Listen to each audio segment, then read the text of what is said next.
어, 한국에 한국 갔다 이제 한국에 한 5년 만에 온 것 같아요. 그래서 너무 반갑습니다.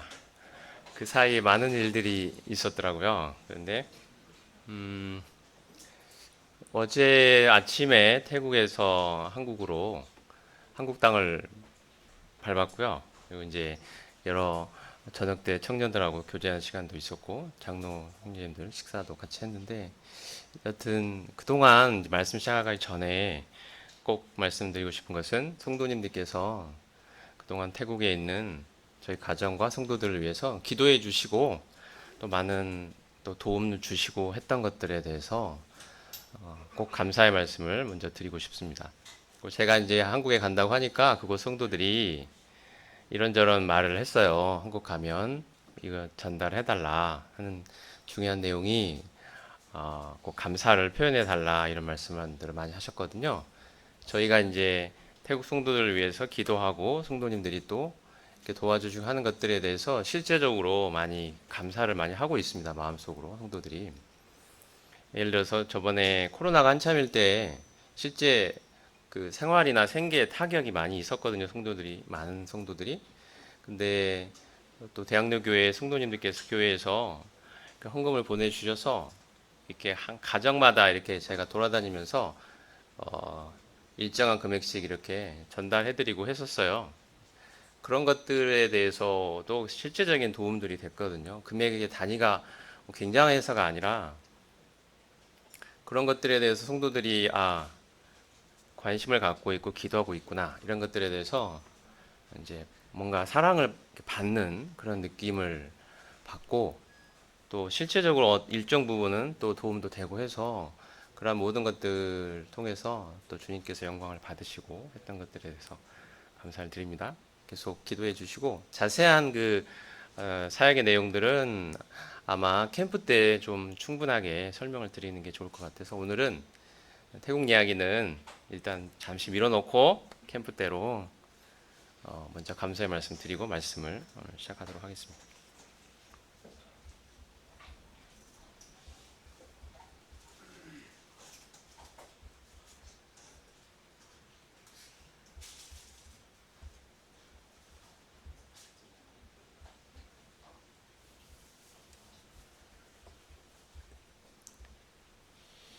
오늘 성도님들과 함께 나눌 말씀의 주제는 우리 각자를 향한 하나님의 회복입니다. 오늘은 회복에 대한 내용으로 한번 말씀을 나누려고 합니다. 회복. 특히 영적인 회복을 말하는 거죠. 우리의 삶에, 우리의 마음에 회복이 필요할 때가 있습니다. 삶의 굉장히 중요한 순간이죠. 하나님이 우리의 영혼을 회복시키고자 하시는 때가 우리 인생에 분명히 여러 번 찾아옵니다. 지금 현재 그런 상황에 있는 성도님도 계실 것 같고요.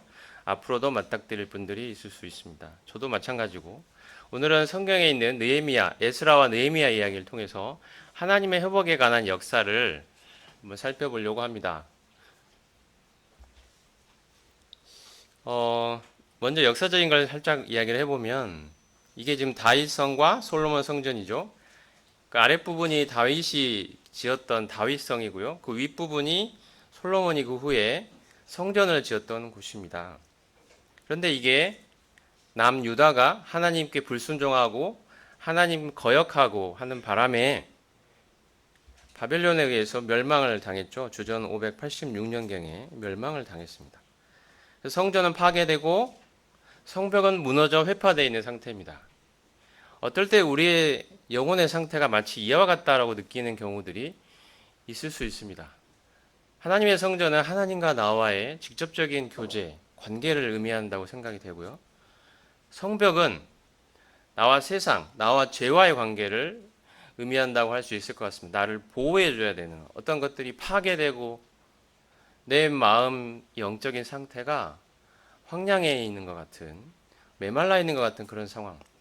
하나님과의 직접적인 교제로 말미암아 오는 기쁨과 만족 이런 것들이 많이 옅어지고 희미해지고 영적으로 이렇게 메말라 있는 것 같은 또 죄의 유혹에 자주 넘어지고 세상과의 관계에서 자꾸 넘어지고 하는 이러한 나의 모습을 느끼고 있다면 우리는 우리를 향한 하나님의 회복이 필요한 때구나라는 것을 느껴야 될 것이라고 생각이 됩니다.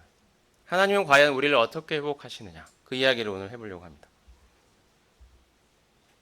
아까 말씀드린 것처럼 이런 식으로 유다의 백성들은 성전의 회파, 성벽의 파괴를 경험해야 했습니다. 오늘날 이렇게 발굴을 하고 있는데요. 이게 다윗성을 발굴하는 내용인데 이렇게 회파되어서 흔적만 남아있는 이런 성벽 터들이 오늘날 발굴이 되고 있습니다. 우리의 영혼의 상태가 마치 이와 같지는 않은가? 우리의 영적인 지금 나의 상태는 어떠한가? 이런 질문을 먼저 드리고 싶습니다. 그래서 여러분 성도님들과 제가 오늘 이런 생각을 한번 해보는 거죠. 과연 지금 나의 영적 상태는 어떠한가? 나와 하나님과의 관계는 어떠한가? 나와 죄와의 관계, 세상과의 관계는 어떠한가? 혹시 나의 현재의 모습이, 현재의 마음의 상태가, 영적인 상태가 정말 하나님의 회복이 필요한 상태구나, 이런 생각이 드신다면 오늘 성경 말씀으로부터 들려지는 많은 교훈들이 우리의 삶에 큰 도움이 되었으면 하는 마음이 있습니다. 먼저 회복의 시작입니다. 과연 회복은 어떻게 시작될까요? 에스라 말씀에 이런 말씀들이 있습니다. 에스라 1장 5절을 보면 이에 유다와 베냐민 족장들과 제사장들과 레위 사람들과 그 마음이 하나님께 감동을 받고 올라가서 예루살렘에 여호와의 성전을 건축하고자 하는 자가 다 일어나니, 이 일은 페르시아 왕 고레스 왕 때 일어난 일입니다. 하나님이 예레미야 선지자를 통해 약속하신 대로 붙잡혀 간 지 70년쯤이 되었을 때 하나님이 고레스 왕의 마음을 움직이셔서 유다의 백성들은 성전을 건축하기 위해 옛 땅으로 돌아가라는 칙령을 반포하게 하셨습니다. 이 칙령을 듣고 마음의 감동을 받은 사람들, 일어나 여호와의 성전을 건축하고 하자는 사람들이 드디어 왕의 명령을 따라서 그 먼 길을 시작을 하게 된 것이죠. 그 페르시아 땅에서, 전에는 바빌론 땅이었죠. 페르시아 땅에서 빠져나오기 시작합니다. 마음의 감동을 받고 하나님 앞에서 성전을 건축해야 되겠다, 이런 마음이 있는 사람들이. 회복의 시작은 뭘까요? 이런 마음으로부터 출발합니다. 하나님께 오는 감동. 내가 나의 지금 영적인 현재의 모습이 결코 만족스럽지가 않고 뭔가 변화가 필요하다, 회복이 필요하다. 나는 회복받고 싶고 하나님과의 관계를 회복받고 싶고 죄에 대해 승리를 경험하고 싶고 세상과 싸움에서 믿음으로 사는 삶을 경험하고 싶다는 그 마음, 그 감동, 그것이 바로 회복의 시작이라고 생각합니다. 하나님이 우리에게 이런 마음을 주셨다면 하나님의 회복은 우리 안에서 이미 시작되고 있는 것입니다. 그들이 이제 기초를 놓기 시작했죠. 돌아와서 한 일이 드디어 성전의 기초를 놓습니다. 기초를 놓는다는 것은 굉장히 중요한 작업이죠. 모든 일이 기초부터 시작하지 않습니까? 기초가 튼튼해야 올리는 건물들도 안정적이고 튼튼하게 지을 수가 있는 거죠. 그래서 돌아온 유다의 백성들은 성전을 건축하기 위한 기초를 놓게 됩니다. 70년간 황폐해져 있던 그 땅에 드디어 성전 건축이 시작되는 순간입니다. 얼마나 감격스럽겠습니까? 그래서 말씀을 보면 건축자가 여호와의 성전의 기초를 놓을 때에 제사장들은 예복을 입고 모든 백성이 여호와의 성전 기초가 놓임을 보고 여호와를 찬송하며 제사장들과 레위 사람들과 나이 많은 족장들은 첫 성전을 보았으므로 이제 이 성전의 기초가 놓임을 보고 대성통곡하였으나, 하나님을 찬양하게 되죠. 성전 기초가 놓임을 보았을 때 드디어 이 땅에, 이 황폐한 곳에 하나님의 성전 기초가 드디어 놓이는구나, 성전 건축의 역사가 시작되는구나, 그 마음에 가득 찬 감동으로 하나님을 찬송합니다. 또 어떤 분들은 대성통곡하기도 합니다. 여기에 하나님의 임재가 있었던 이곳에, 여기에 하나님과의 직접적인 교제와 영적인 만족이 있던 이곳에 이렇게 황폐해져 버린 지 70년 만에 드디어 이곳에 하나님의 성전이 놓이는구나, 이것을 보았을 때 감동하는 거죠. 너무 감동해서 통곡했습니다. 이런 일들이 일어났습니다. 제가 오늘 말씀을 나누고자 하는 큰 주제, 회복과 관련해서 회복의 원리라고 할 수 있는 주제로 여러분에게 소개하려고 하는 것이 그리스도와 연합입니다.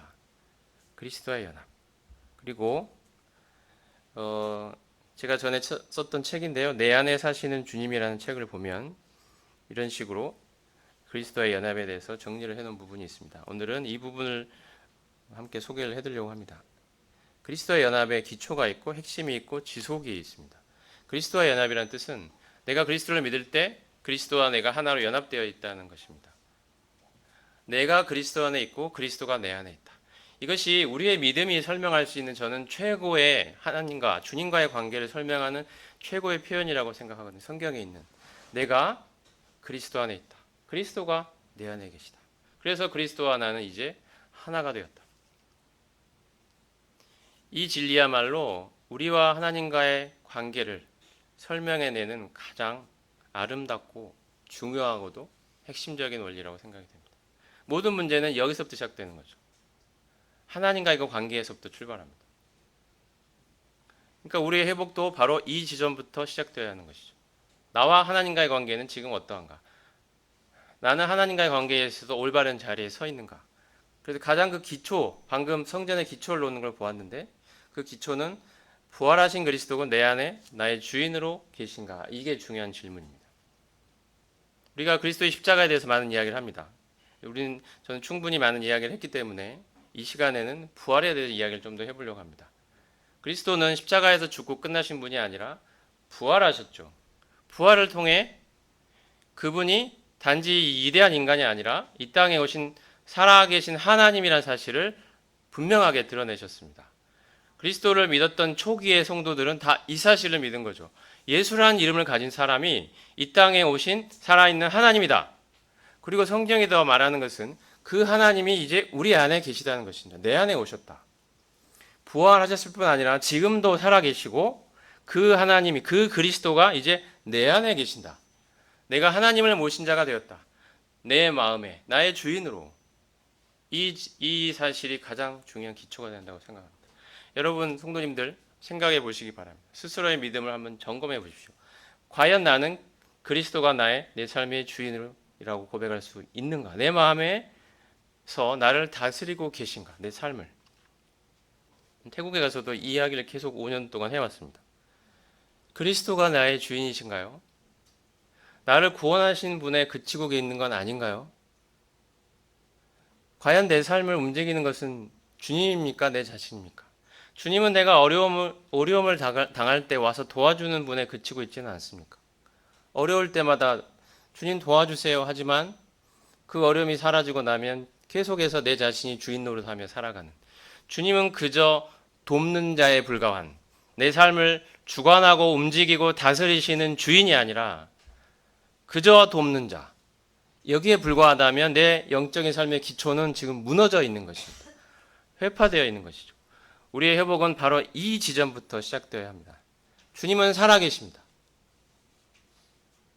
살아계신 하나님이시죠. 그 주님이 내 안에 나의 주인으로 살아계신가 이거죠. 내가 나를 구원하시고 나의 주인이 되신 그분을 나의 주인으로 내 안에 모셨느냐 하는 것입니다. 이것은 마음을 이야기하는 것입니다. 마음, 내 마음에. 주님은 부활하셨습니다. 부활의 영광을 나타내주셨습니다. 사망을 이기시고 죄의 권능을 이기시고 부활하셔서 이분이야말로 죄를 초월하시고 사망을 초월하시고 인간이라면 죽었다가 사흘 만에 다시 살아날 수 없겠죠. 하나님이라는 사실을 제자들에게 분명히 나타내셨습니다. 그리고 지금도 주님은 살아계십니다. 그렇지 않습니까?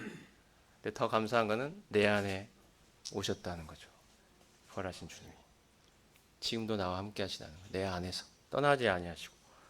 근데 중요한 질문은 그 주님이 주인이냐 하는 것입니다. 주인.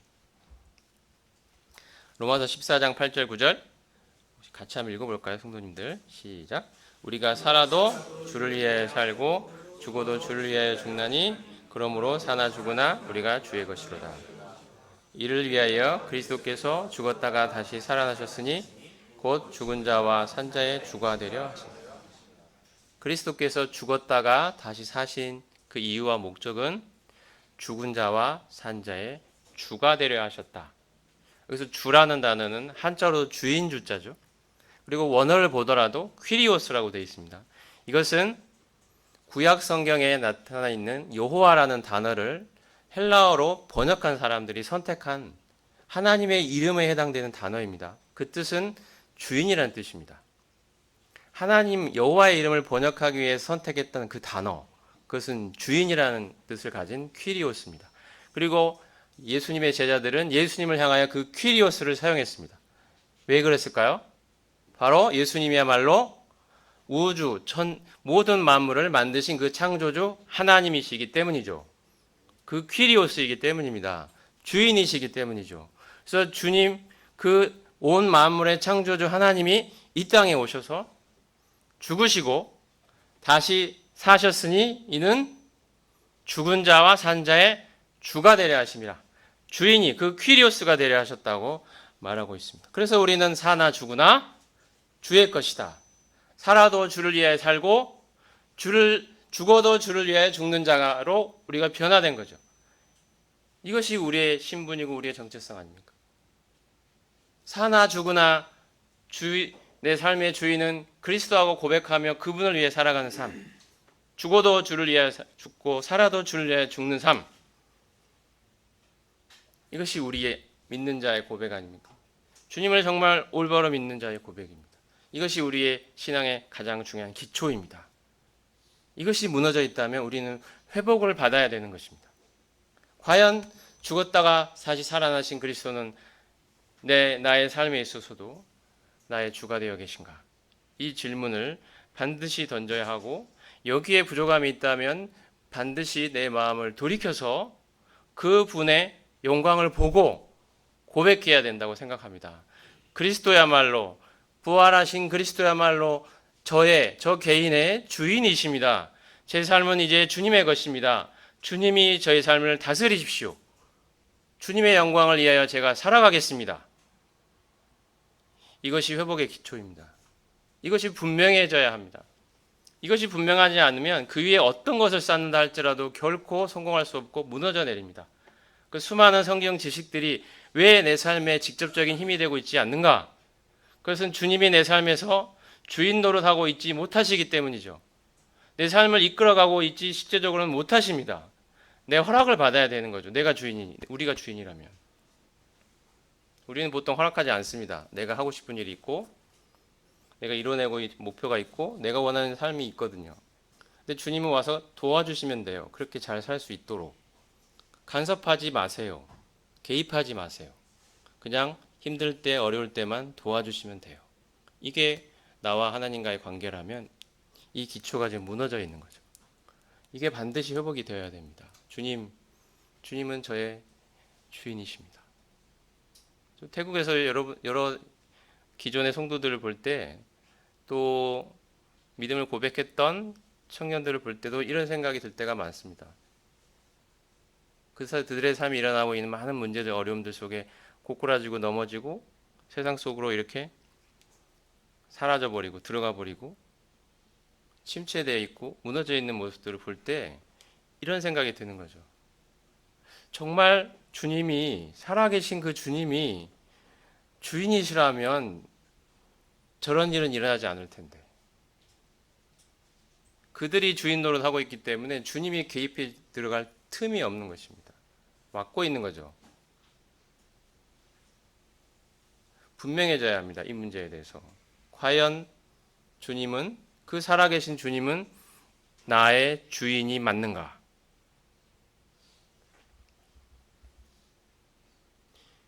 초대교회의 최초의 설교입니다. 사도행전 2장 같이 한번 읽어보겠습니다. 시작. 이 예수를 하나님이 살리신지라 우리가 다 이래 증인이로다. 그런즉 이스라엘 온 집은 확실히 알지니 너희가 십자가에 못 박은 이 예수를 하나님이 주와 그리스도가 되게 하셨느니라. 사도행전 2장에 나와 있는 예수님의 제자들 최초의 복음전도, 최초의 설교입니다.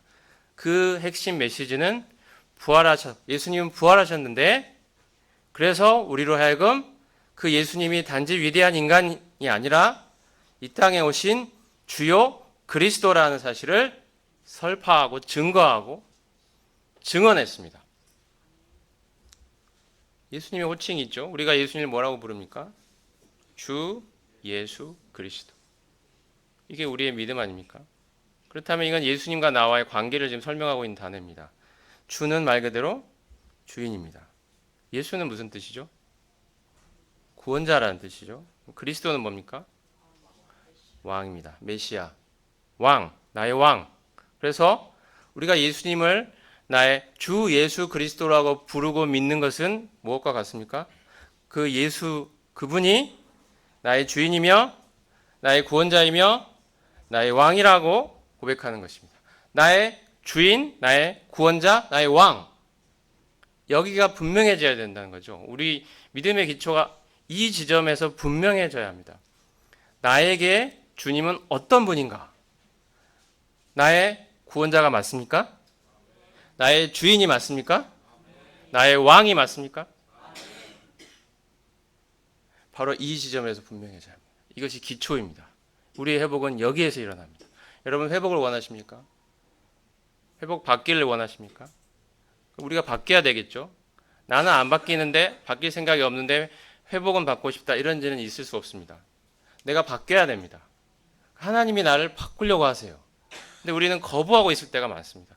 그러면서 환경을 탓하고 문제를 탓하고 남을 탓하고 남 때문에 남편 때문에 부인 때문에 자식 때문에 직장 때문에 주변 사람들 때문에 내가 이렇게 어려운 거야. 내 영적인 상태가 그래서 안 좋은 거야. 라고 이야기할 때가 많습니다. 하지만 사실은 나와 하나님과의 관계에서 문제가 있을 경우가 훨씬 많죠. 그것이 원인인 경우가 훨씬 허다합니다. 그래서 우리가 스스로 한번 짚어볼 필요가 있습니다. 나와 주님과의 관계는 올바른 기초 위에 서 있는가? 주님은 나에게 진정한 주인이신가? 구원자이신가? 왕이신가? 이 부분을 정확하게 우리가 짚어내야 합니다. 회복의 시작입니다. 이게 회복이 되면요. 거기에서 쌓아갈 수가 있습니다. 올라갑니다. 튼튼하게 지을 수 있어요. 이게 흔들리면은 무엇을 쌓다 하더라도 금방 바로 무너져 버립니다. 그리고 이 회복의 길에 있어서 우리 에스라 말씀을 읽어보면 알 수 있는데 방해가 꼭 나타납니다. 방해가. 한번 볼까요? 자, 유다와 베냐민의 제가 읽겠습니다. 대적이 듣고 수룹바벨과 족장들에게 나와 이르되 우리도 너희와 함께 건축하게 하라. 우리도 너희같이 너희 하나님을 찾노라. 그들이 이르되 우리 하나님의 성전을 건축하는데 너희는 우리와 상관이 없느니라. 이로부터 그 땅 백성이 유다 백성의 손을 약하게 하여 그 건축을 방해하되 이 예루살렘에서 하나님의 성전 공사가 바사왕 다리오 제2년까지 중단되니라. 회복을 원했고 성전을 건축 다시 재건하고 싶어서 시작을 했지만 방해가 일어납니다. 우리의 삶에도 회복에 있어서 방해를 만나는 경우들이 있습니다. 특히 이 에스라 4장에 나오는 방해는 어떤 사람들이었냐면 그 주변 사람들입니다. 주변 사람들. 때로는 주변 성도들일 수도 있어요. 혹은 가족일 수도 있어요. 직장 동료들일 수도 있고 이웃일 수도 있습니다. 그들이 우리도 하나님 믿는 사람이야. 다르지 않아. 그렇게 말하면서 그런데 꼭 그렇게 살아야 되겠니? 꼭 그 일을 해야 되겠니? 꼭 그렇게까지 살아야 되겠니? 이런 이야기들을 하는 거죠. 그냥 우리처럼 살아. 편하고 좋잖아. 왜 굳이 그렇게 하려고 해? 그렇지 않아도 얼마든지 그리스도인 행세하면서 살아갈 수 있는데 왜 그래? 이런 이야기들을 하기 시작합니다. 방해가 벌써 시작되는 거죠. 사탄이 움직이기 시작합니다. 근데 멀리 있지 않아요. 처음부터 이들이 원수처럼 들어오지 않았어요. 이웃인 것처럼,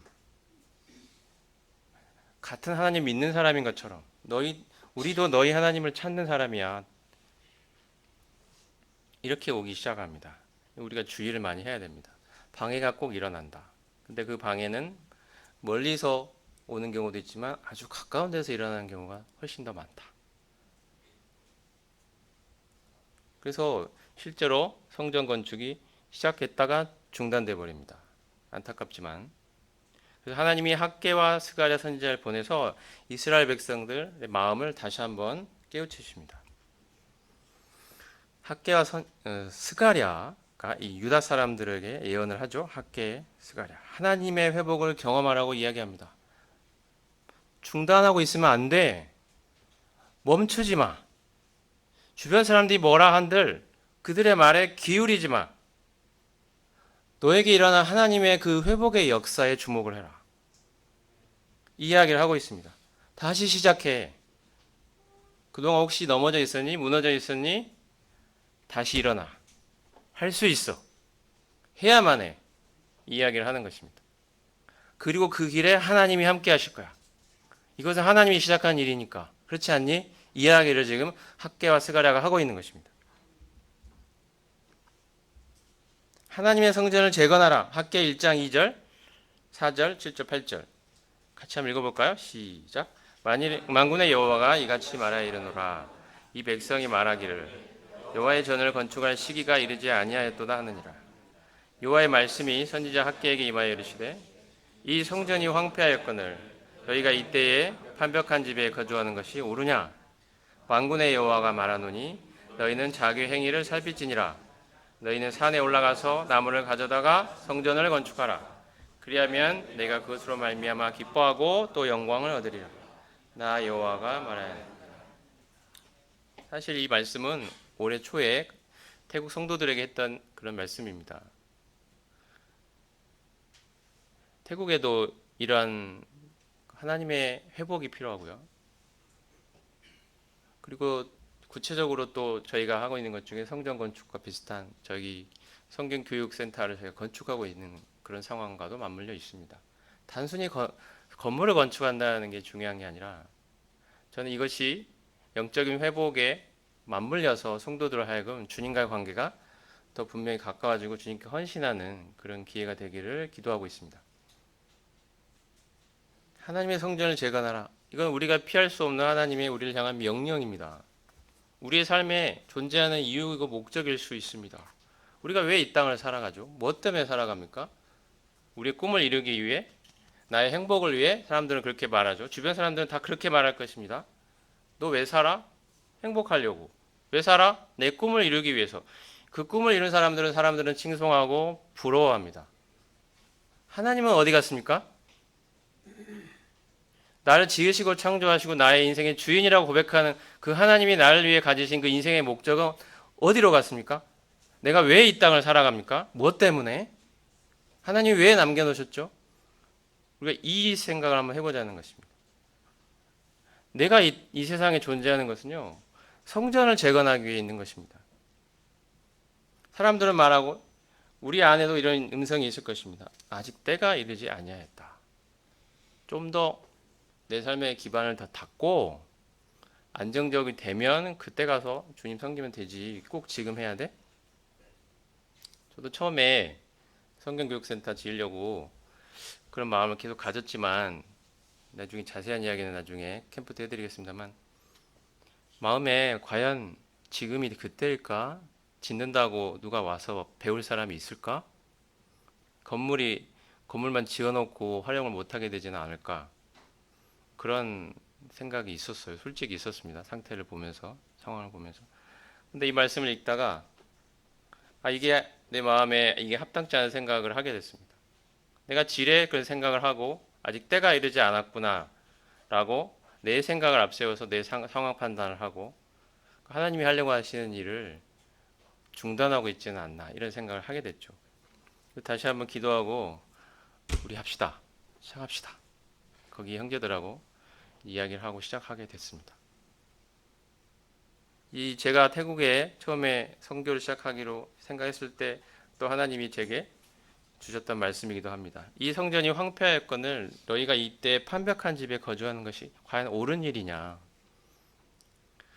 주변 상황을 보면 영적으로 황폐해져 있고 또 어떤 나라를 보면 영적으로 황폐해져 있고 하나님의 이름을 모르는 사람들이 그렇게 많은데 너희가 너희들의 삶을 지금 너희의 행복을 위해 살아가고 있다는 과연 이것이 맞는 일이냐 옳은 일이냐 이런 마음속에 마음을 주신 거죠.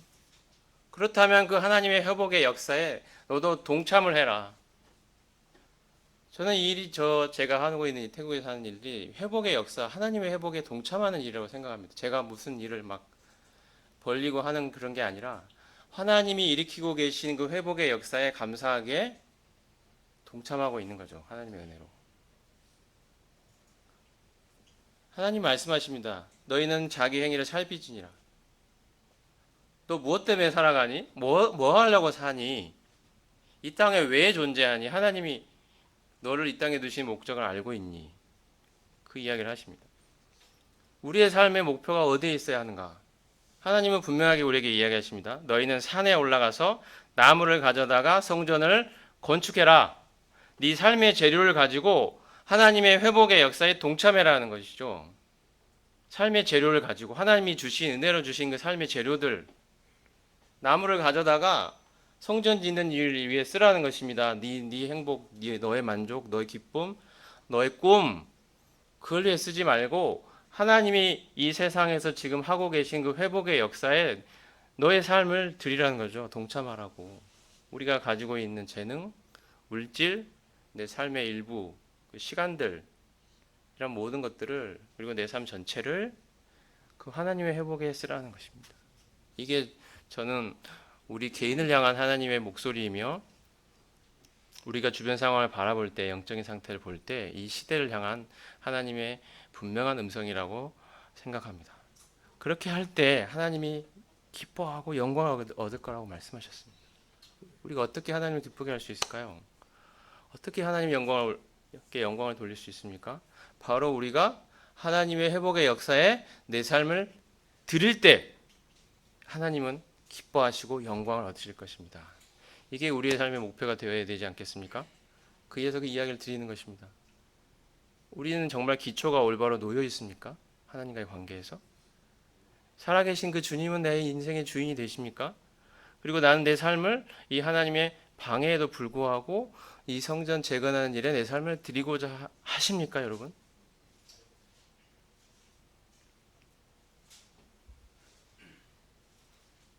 너희는 산에 올라가서 나무를 가져다가 성전을 건축하라.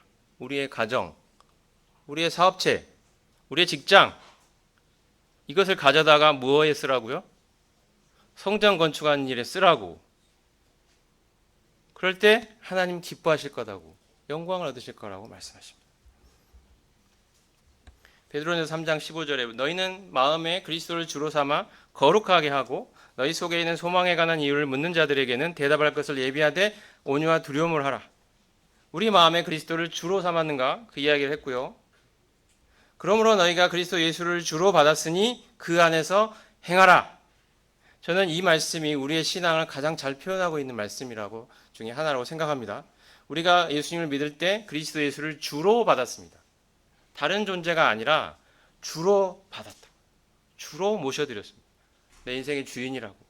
나를 사랑하시고 십자가에 죽으시고 다시 살아나신 그 예수님이 바로 제 인생의 주인입니다. 전과 이전의 삶과 지금의 나의 삶은 이제는 다릅니다. 예수님은 나의 주인이십니다. 그렇게 받은 거죠. 그렇게 예수님을 모셔드린 것입니다. 내 마음에. 그리고 그 다음의 삶은 그 주님 안에서 이제는 한 발짝 한 발짝 살아가는 것입니다.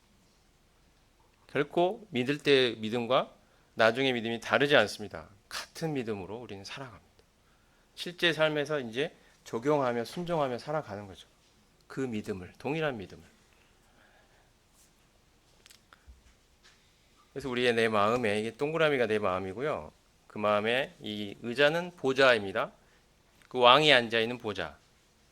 누가 앉아 있습니까? 내 자신입니까? 아니면 그리스도입니까? 이 질문 꼭 해봐야 됩니다, 여러분. 예수님이 아니라면 바꾸십시오. 내가 앉아 있다면 내려오십시오. 그리고 예수님을 하여금 앉도록 하십시오. 내 삶을 다스려 달라고, 통치해 달라고 고백하십시오. 이 일이 반드시 일어나야 합니다. 그렇지 않고는 회복은 일어나지 않습니다.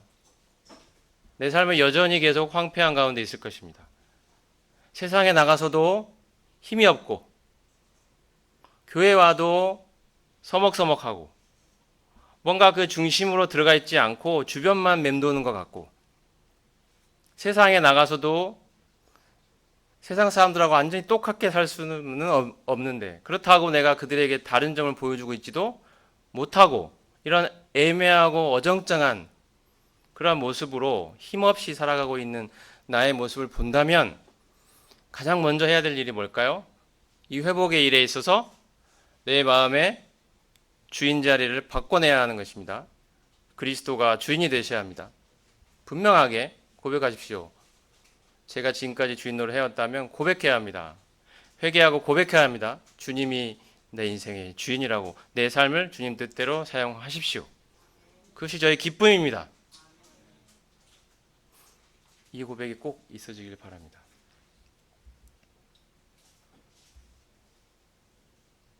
많은 방해가 있었지만 하나님이 학개와 스가랴를 통해서 격려하시고 이렇게 말씀하십니다.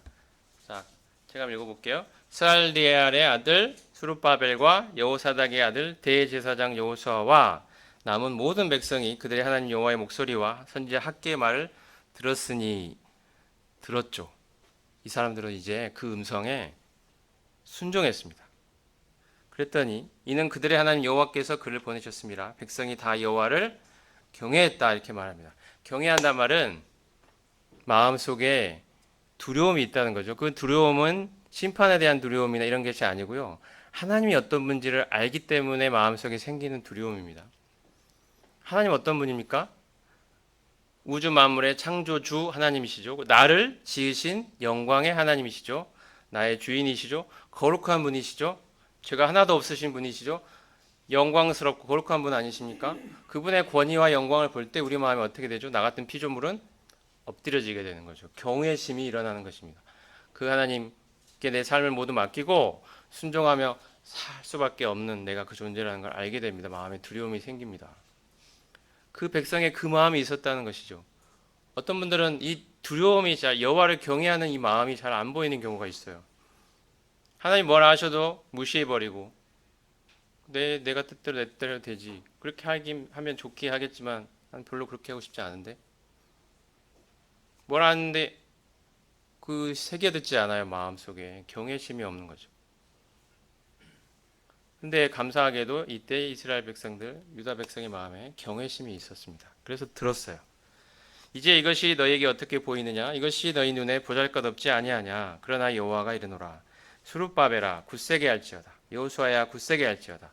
이 땅 모든 백성아 스스로 굳세게 하여 일할지어다. 내가 너희와 함께하노라. 만군의 여호와의 말이니라. 우리는 우리의 인생에 하나님을 경험하기를 원합니다. 그렇죠? 하나님 정말 살아계신가? 그 경험하고 그 벅찬 감격을 느끼고 누리고 싶어요. 하나님 정말 내 삶에 살아 역사하시는 거. 살아계신 분이 우리가 살아계신 분이라고 믿지만 그것이 실제 내 삶에 경험되기를 원하는 거죠. 하나님은 정말 살아계시구나. 하나님이 나랑 함께 하시는구나. 내 삶에 하나님이 인도에 가고 계시는구나. 세부적인 그 한 걸음 한 걸음까지도. 이걸 경험하고 싶은데 그러지 못하는 경우들이 있죠. 영적인 삶이 메말라져 있죠. 하나님의 관계가 멀어져 있을 때가 있습니다. 그러면 내가 정말 하나님이 나와 함께 하시는지 그걸 실감하거나 경험하기 힘든 영적인 침체에 빠져 있을 경우가 있어요. 머릿속으로는 하나님 살아계신다는 걸 알지만 내 마음과 내 삶에는 아닌 것 같은.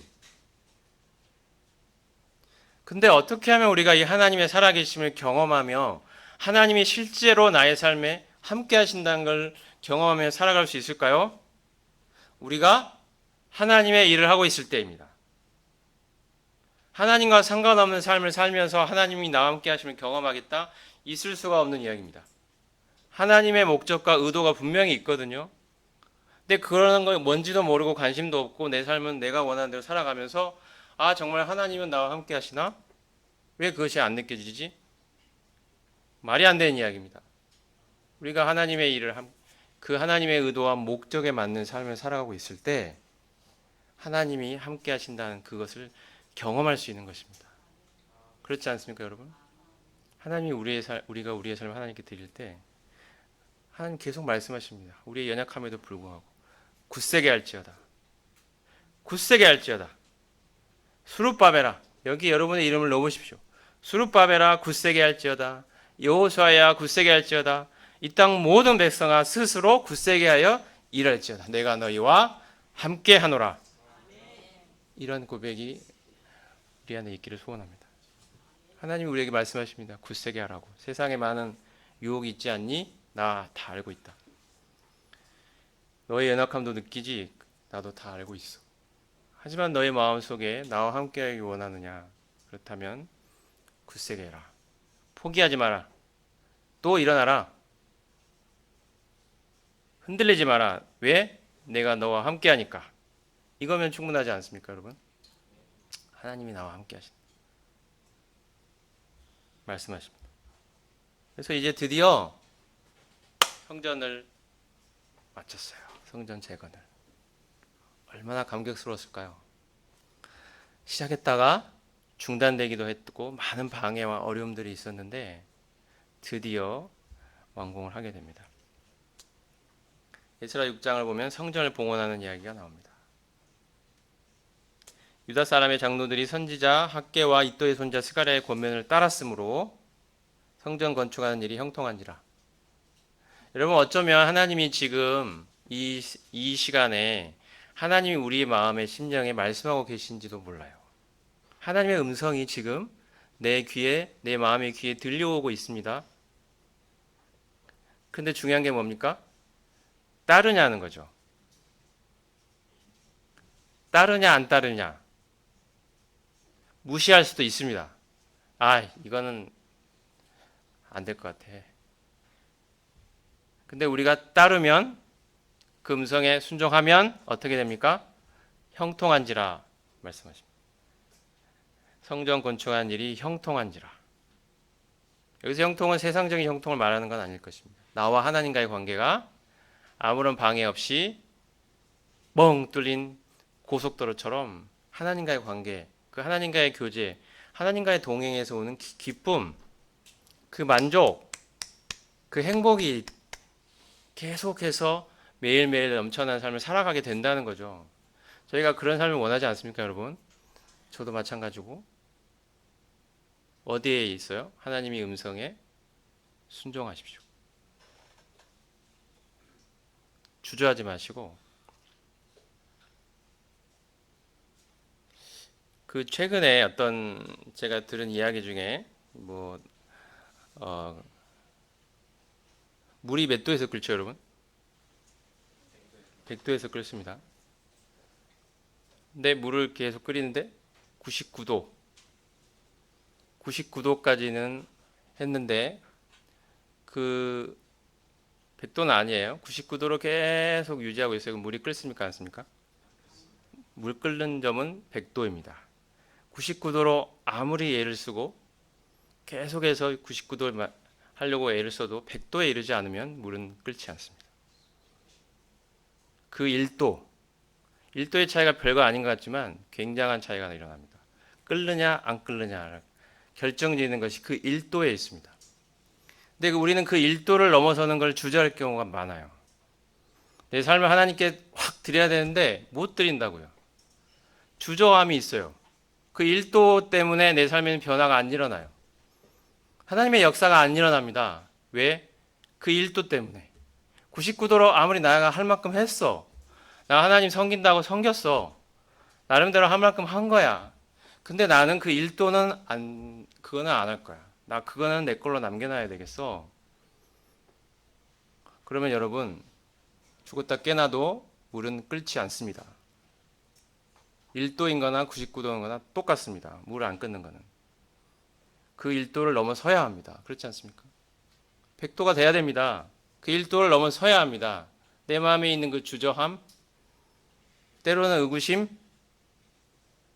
때로는 욕심, 때로는 두려움, 이런 것들을 벗어내야 합니다.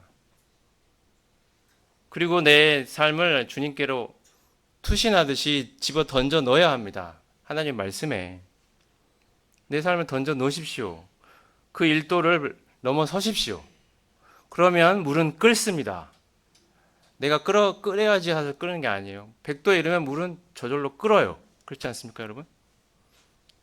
왜 내 삶이 그 끓음과 같은 하나님으로부터 오는 그 열정과 기쁨, 그 만족, 그 에너지, 그게 안 느껴지나요? 그 1도를 해내고 있지 않기 때문이죠. 1도가 없기 때문입니다. 99도에 멈춰 있기 때문이에요. 그걸 넘어서야 합니다.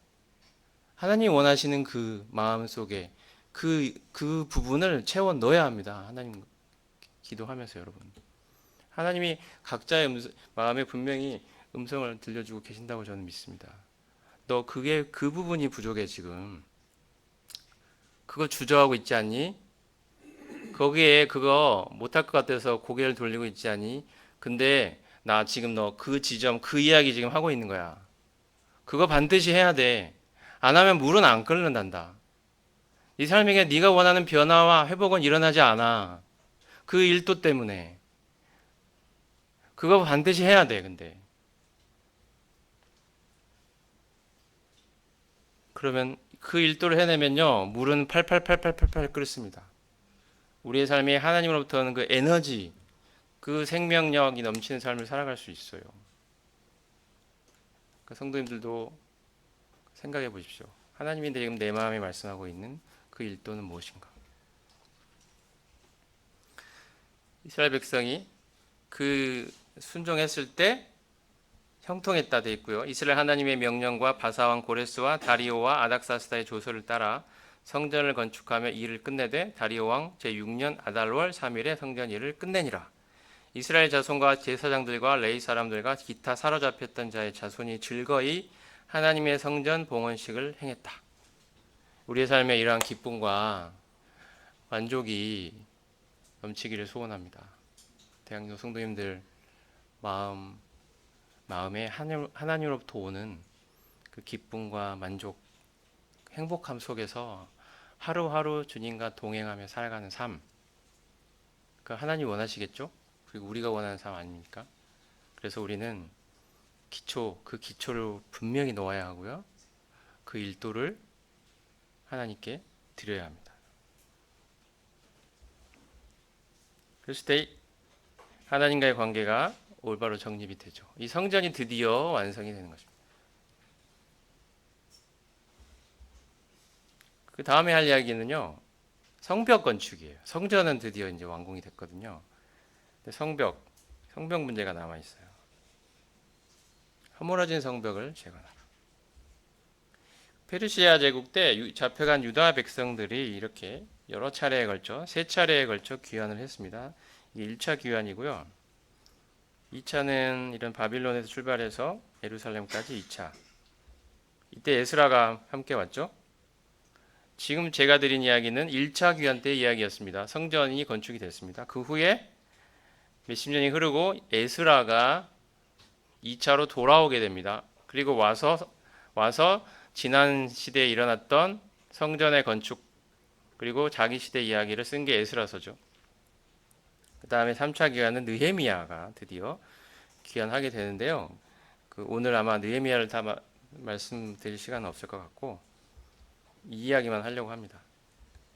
허물어진 성벽 와서 보니까요. 성벽이 허물어져 있어요. 성전은 있는데 성벽이 허물어져 있어요. 이렇게. 그래서 이렇게 주변에서 공격들을 해오는데 무방비 상태예요. 죄의 유혹이 막 와요. 그렇지 않습니까? 우리의 삶에 세상의 유혹이 와요. 근데 성벽이 없어요. 회파되어 있어요. 무너져 있어요. 그러니까 죄의 유혹이 막 들어와요. 우리 마음에. 세상의 유혹이 막 들어와요. 갈팡질팡 어떻게 해야 될지 모르겠어요. 이것이 지금 성벽 문제죠. 무너져 있습니다. 느헤미야서는 이 이야기를 지금 합니다. 예루살렘 성벽 재건하라. 다시 쌓아야 돼. 어떻게 쌓지? 이 이야기를 느헤미야가 지금 하고 있는 거죠.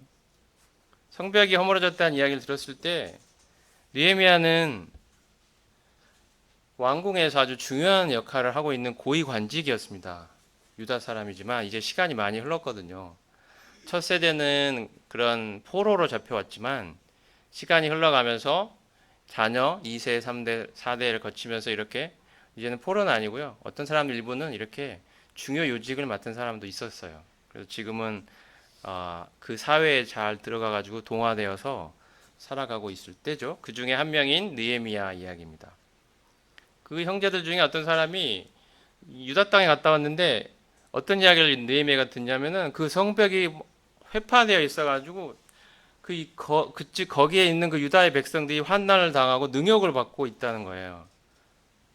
그래서 마음에 어땠습니까? 느헤미야는 아 그런가 보다 이렇게 끝날 수도 있는데 나는 왜냐하면 지금 고위직에 있으니까 내 삶은 평탄하니까 나는 지금 집도 있고 차도 있고 남들이 부러워하는 그러한 지위도 있어.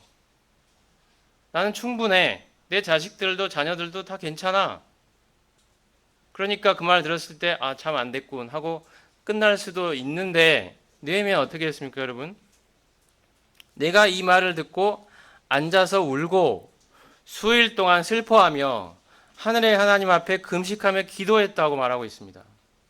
이게 내 일인 거예요. 남의 일이 아니고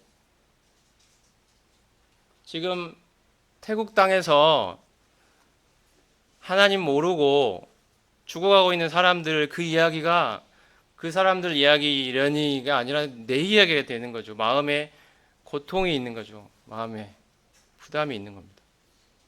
하나님 모르고 죽어가는 사람들.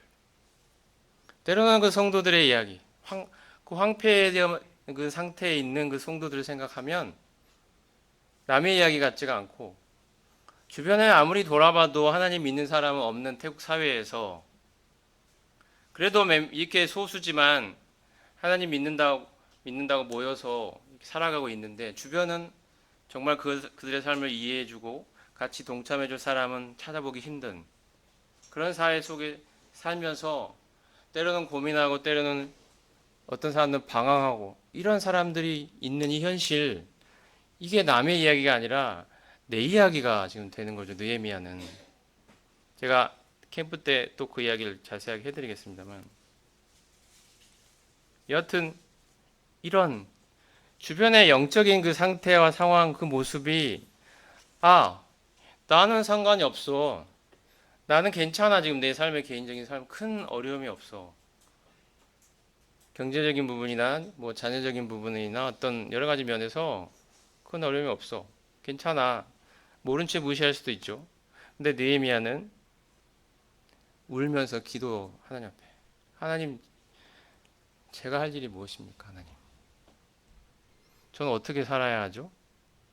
그들은 저의 형제들입니다. 하나님이 축복하셔서 저는 여기서 이렇게 좋은 음식을 먹으면서 높은 지위에서 많은 돈도 있고 유복하게 살고 있지만 그들은 저의 형제들입니다. 그 이야기를 들으니까 제 마음이 뼈가 사무치도록 마음이 아픕니다. 하나님 저는 어떻게 살아야죠? 무엇을 해야죠? 그들을 위해서 할 수 있는 일이 무엇일까요, 하나님? 느헤미야는 기도했습니다. 울면서 수일을 금식하며 기도했다고 되어 있습니다. 여러분 이런 마음의 기도가 있습니까? 우리 마음에 그 이야기를 기회가 되면 하고 싶은데요. 여하튼 이러한 이것도 회복의 역사 중에 하나라고 저는 생각합니다. 성벽이 드디어 재건이 되고 있거든요. 여러분 여기도 어려움이 많았습니다. 느헤미야 때 많은 대적들이 와서 조롱하기도 하고요. 네가 힘도 없는데 니들이 쌓은 성벽은 여호가 와서 올라가도 무너질 거야. 힘도 없는 녀석들. 니들이 뭐가 있다고 그 일을 하냐? 너희들 숫자도 얼마 안 되고 뭐 가진 힘도 뭐 돈도 뭐 없어 보이는데 한다고 무슨 변화가 일어나겠어? 이 세상에? 그리고 실제로 이 대적들이 막 공격을 해왔어요. 실제적으로. 그래서 건축하는 동안에 이 유다의 백성들은 한 손에는 망치를 들고 한 손에는 칼을 차고 건축을 해야 했어요. 쉽지 않았겠죠. 삶이 빡빡했겠죠. 내가 뭐 하려고 이 삶에 동참을 했나. 이렇게 빡빡한 힘들어 보이는데 그런 마음이 있었을지도 모르겠어요. 그 내부에 또 내부적인 어려움도 있었습니다. 저거 왼쪽에 보면 밑에 사진은 뭐냐면 그림은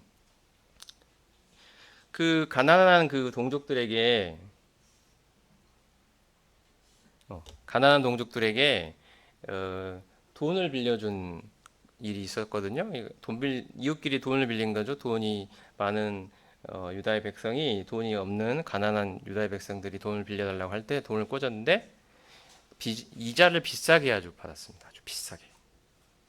원래 성경 말씀에 보면 유다의 백성끼리는 절대 돈을 빌려줄 때 이자를 받지 말라고 하나님이 하셨어요. 근데도 그걸 무시하고 아주 고리를 받은 거죠. 그리고 그 이자를 갚지 못하면 이자나 원금을 갚지 못하면 그들에게 있는 걸 다 가져가 버렸어요. 논이며 밭이며 세간살이며 싹 가져가고 심지어 그들의 자녀까지도 받아 끌고 가서 노예로 팔아버렸습니다. 돈을 받고. 이런 일들이 일어났어요. 이 안에. 그러니까 느헤미야가 그 사실을 듣고 분노가 일어났죠. 어떻게 이런 일이 유다의 백성 안에 일어날 수 있느냐. 하나님이 분명히 금지하신 일인데 어떻게 같은 동족끼리 이자를 그것도 고리를 받아서 이런 일이 생길 수 있느냐에 대해서 느헤미야가 이야기했을 때 정말 감사하게도 그 유다의 백성들, 그 돈 많은 사람들이 어떻게 했죠? 아, 이게 저는 하나님의 말씀이 저는 잘 몰랐습니다. 저희가 잘못했습니다. 저희는 앞으로 절대 그런 짓을 하지 않겠습니다. 이런 고백들을 해오기 시작합니다. 때로 우리가 하나님의 회복의 일에 동참하다 보면 우리 내부적인 어려움들이 생길 수 있어요. 그렇지 않습니까? 여러 가지 일들이 일어납니다. 성도들 사이에. 근데 그걸 해결해낼 수 있는 열쇠는 뭐죠? 하나님 말씀에 모두 다 순종할 때입니다. 그렇지 않습니까? 자기의 어떤 이해관계나 뭐 기존의 생각이나 이런 것들을 내려놓고 하나님이 뭐라고 말씀하시나 거기에 순종하고자 하는 오직 그 마음 하나 가지고 내 삶이 잘못됐다고 느껴지는 그 순간 바로 고백하고 순종하는 모습. 이것이 우리 안에 일어나고 있는 많은 어려움들 혹은 내부적인 문제들을 해결해낼 수 있는 유일한 열쇠라고 생각합니다. 실제로 이런 성벽을 재건을 막 했어요. 어떨 때는 그 대적들이 이렇게 제의도 해왔습니다. 야, 잠깐 일 멈추고 잠깐 내려와서 우리 이야기 좀 해볼까? 그래서 저기 사람들이 없는 조용한 데 가가지고 너랑 나랑 이야기 좀 해보자. 잠깐 내려올래? 이렇게 느헤미야에게 이야기했어요. 느헤미야가 갔을까요? 안 갔습니다. 왜요? 느헤미야가 오면 죽일 거거든요. 아무도 없는데. 느헤미야는 이렇게 얘기합니다. 너희들 내려오라고 하지만 나는 하나님의 성벽 건축한 일을 하루라도 쉴 수가 없어. 그러니 가지 않을 거야.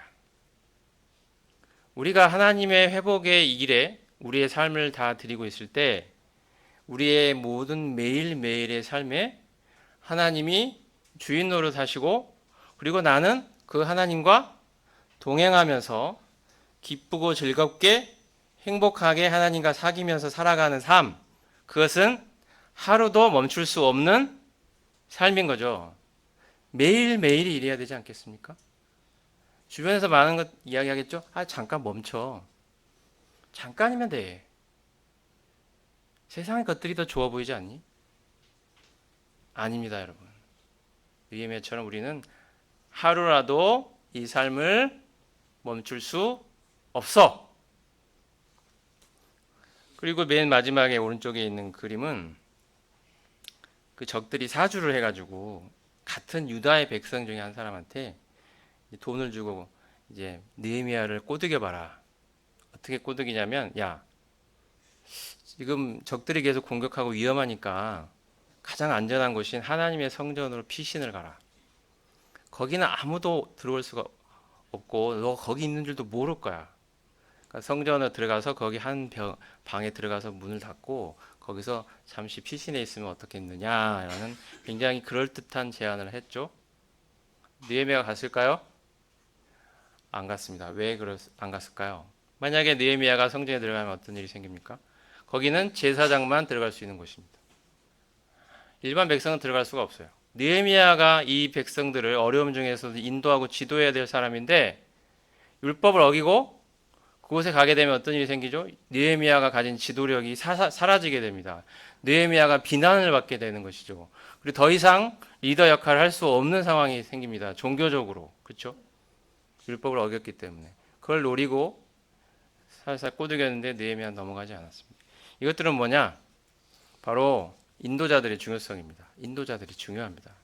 그러니까 우리가 인도자들은 먼저 본이 되어야 되고, 두 번째로 성도들은 그들을 위하여 그들이 올바른 분별력을 가지고 주님의 일을 할 수 있도록 기도해야 되지 않겠습니까? 이런 일이 꼭 있어야 됩니다.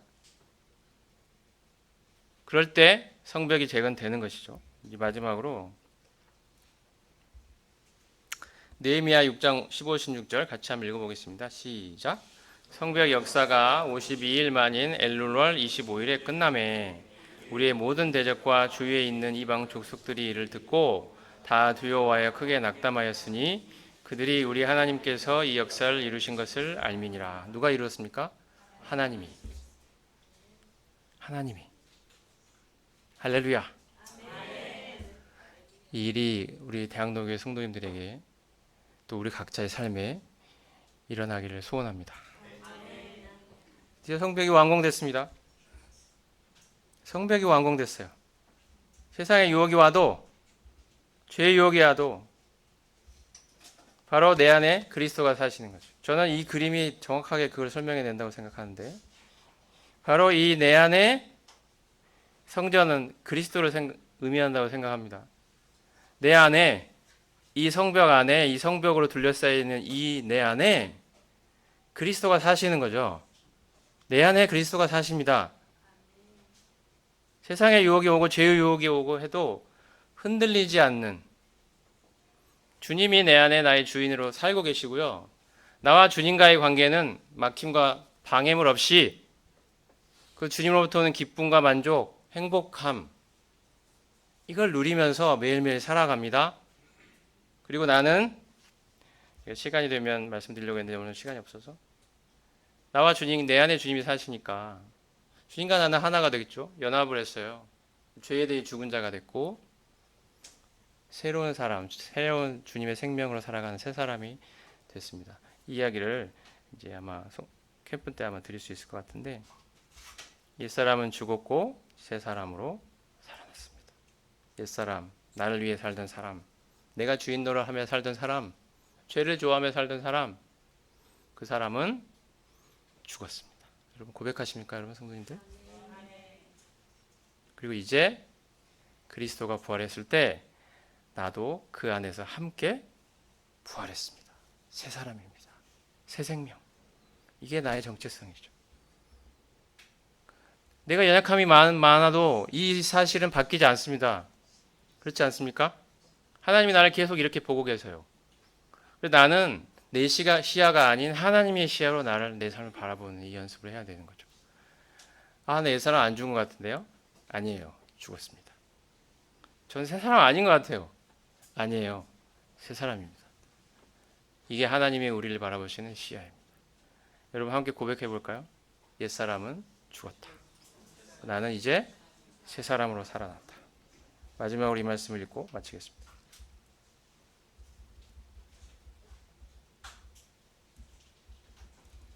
갈라디아서 2장 20절 읽겠습니다. 자, 같이 읽겠습니다. 시작. 내가 그리스도와 함께 십자가에 못 박혔나니 그런즉 이제 내가 사는 것이 아니요 오직 내 안에 그리스도께서 사시는 것이라. 이제 내가 육체 가운데 사는 것은 나를 사랑하사 나를 위하여 자기 자신을 버리신 하나님의 아들을 믿는 믿음 안에서 사는 것이라. 아멘 하십니까? 십자가에 못 박혔어요. 나를 위해 살던 그 사람 죽었어요. 죽어버렸어요. 하나님의 시야에서 죽어버렸어요. 그리고 이제는 누가 삽니까? 내 안에? 그리스도가 사세요. 내 삶의 내 주인으로 내 안에 살아 계세요. 나를 지배하고 다스리고 통치하기를 원하세요. 나와 함께 하기를 원하세요. 그래서 내 안에 오셨잖아요. 살아계신 하나님이 내 안에 계십니다. 우리가 이 하나님을 얼마나 의식하며 느끼며 그분과 함께 살아가느냐, 저는 이게 신앙생활의 요체라고 생각합니다. 그 부분을 캠프 때 더 말씀드리겠지만, 그래서 우리의 삶은 이렇게 행복하고 기쁘게 살아갈 수 있어요. 많은 어려움들이 있지만 내 삶에 하나님의 회복이 계속해서 일어나는 것을 경험하며 살아갈 수 있습니다. 주님 오시는 그날까지 그리스도를 믿는 그 믿음으로 살아갑니다. 우리 다 함께 이 삶에 동참하시고 성도님들이 함께 이 삶을 살아가는 사람들 서로 격려하시고 같이 위해서 기도해주고 우리 이렇게 살아가자. 우리 이런 존재 아니니 하나님 찬양하고 함께 이 길을 걸어가는 모든 성도님 되시기를 소원합니다. 감사합니다. 기도하세요? 기도할까요? 기도하겠습니다. 그러면 하나님, 저희 안에 놀라운 회복의 역사를 하나님이 시작하신 사실을 생각할 때 참으로 감사합니다. 저밖에 모르고 저를 위해 살고 저희 꿈 하나만을 쫓으며 살아왔던 하나님과 원수로 살아왔던 그 죄인을 하나님이 그 삶에 개입해 들어오셔서 말씀하시고 예수 그리스도가 어떤 분인지 복음을 통해서 알려주셔서 이제 저희 마음에 이 그리스도가 누군지 이제 알았으니까 이제 더 이상 나를 신뢰하며 살지 않고 내 자신 주인으로 살지 않고 이제 네 알게 된 이 주님 그분이 내 삶의 주인 노릇하시도록 그분께 내 삶을 다 맡겨드리는 그 놀라운 회복을 저희 마음속에 시작하신 이 주님께 진심으로 감사를 드립니다. 이제 마음에 그리스도를 주로 모셨으니 그 안에서 행하라는 말씀처럼 이제 저희의 삶이 한 발 한 발 정말 내가 주님과 함께 옛사람은 죽었음을 고백하고 이제 내 안에 나의 주인으로 살아계신 그리스도가 내 삶을 움직이시고 다스리심을 고백하며 그 주님과 사귐으로부터 오는 그 기쁨과 감사와 만족으로 그 행복으로 하루하루 동행하는 이 복되고 행복한 주님의 이 회복의 역사에 경험해 나가는 이런 삶으로 저희를 인도해 주셔서 참으로 감사를 드립니다. 주님, 여기 모여 있는 저희 모든 성도들의 삶을 주님이 축복하셔서 어떠한 어려움이 있든 어떠한 유혹이 오든 이 삶을 계속해서 주님 말씀하신 것처럼 굳세게 걸어가는 모든 성도들이 될 수 있도록 주님이 축복하여 주시기를 간절히 기도합니다. 예수님의 이름으로 기도드렸습니다. 아멘.